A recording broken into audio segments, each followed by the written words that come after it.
We're here with Lacrosse head coach Lindsay Teeters following today's 16-12 loss to George Mason. And coach, really if you take out the first quarter, slow start, after that you play them even, actually win by one really the rest of the way. What was it about the start that maybe got you behind the eight ball? Well, and I think that's what we just talked about. Like, we've got to do a better job of coming out stronger from the beginning. You know, we dug ourselves, a pretty decent hole in that first quarter.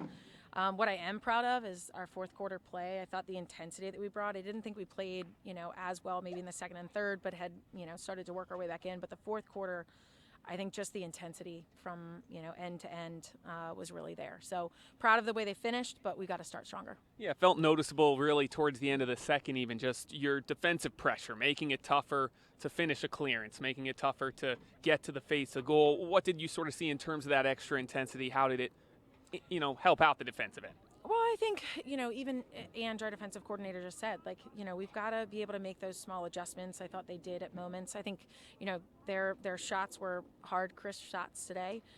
16 did an incredible job, but we put them on the 8-meter way too much. And I think that that hurt us as well. So, we'll continue to push and I think clean it up just a little bit, because you can't rely just on, complaining about officials at any point. We got to make sure that we're cleaning it up all over the field. And, of course, you get a big day from your super seniors. Reagan Murdoch, 6 goals. Kelly Linehan, 4 goals. They had to get creative on some of those finishes. They had to get really creative on. Just what do they mean to your team? Well, Reagan and Kelly have been staples since the moment that they got to campus here, and I think we've continued, sometimes it's funny, sometimes, it's the expectation, obviously, for them to play well and to carry our team, but we've got to make sure that everybody else is contributing as well. But they had a phenomenal day. I think you said it with Kelly's 4 goals, but 9 draw controls for Kelly today.